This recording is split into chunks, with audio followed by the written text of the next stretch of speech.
wabarakatuh. Extensi for Abihan Fenomida as the director of Center Vocabulary Benfida, honorable to all my teachers, senior engineer Lari Benfida, and respectable to all my mom and my dad and all my work family.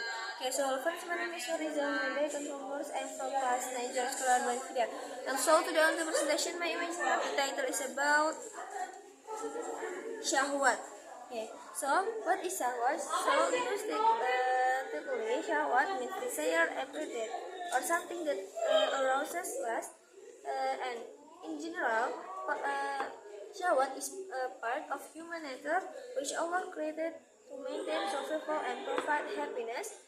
But Syahwat needs to be managed wisely, so as not to lead to be sin. Nah, jadi presentasi kali ini itu tentang syahwat. Jadi syahwat secara bahasa syahwat itu berarti keinginan, selera atau sesuatu yang membangkitkan nafsu.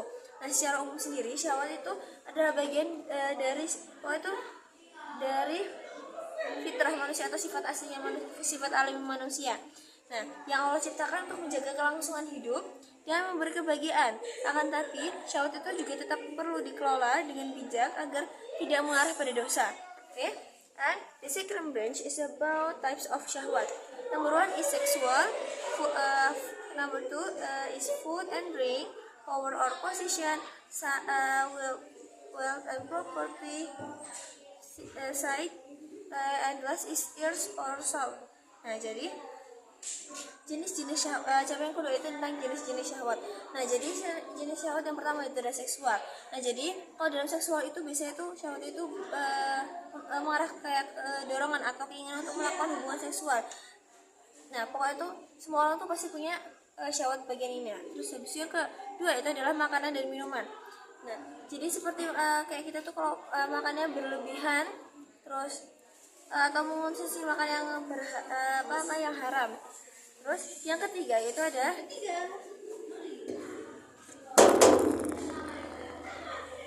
harta atau kekayaan. Nah, jadi orang yang bisa terobsesi dengan uang atau barang itu bisa sampai melupakan hal yang penting. Terus yang keempat itu adalah pandangan. Nah,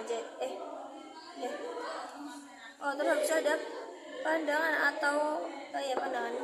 Nah, jadi seperti contohnya itu adalah ketika kalian melihat orang yang menarik atau gambar-gambar yang merangsang.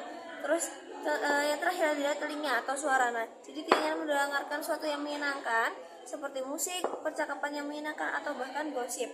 Terus lanjut yang terakhir yaitu adalah how to avoid syahwat atau bagaimana sih cara menghindari syahwat itu. Nah, number 1 is protect yourself from things that trigger lust. Number 2 is switch to positive things, and last is get closer to Allah. Nah, jadi cara menghindari syahwat yang ada 3 cara. Yang pertama yaitu adalah menjaga diri dari hal-hal yang memicu syahwat. Terus yang kedua itu adalah berkumpul dengan kita tuh harus menghindari mengakses konten yang tidak pantas atau berkumpul dengan orang-orang yang suka membicarakan hal-hal yang tidak sopan. Terus yang kedua itu adalah alihkan ke hal-hal yang positif. Nah, contohnya adalah menyibukkan diri pada aktivitas yang produktif seperti belajar atau bekerja. Nah, dan yang terakhir adalah mendekatkan diri kepada Allah Subhanahu wa taala, yaitu dengan cara mengingat Allah dengan zikir, salat serta berdoa. Okay?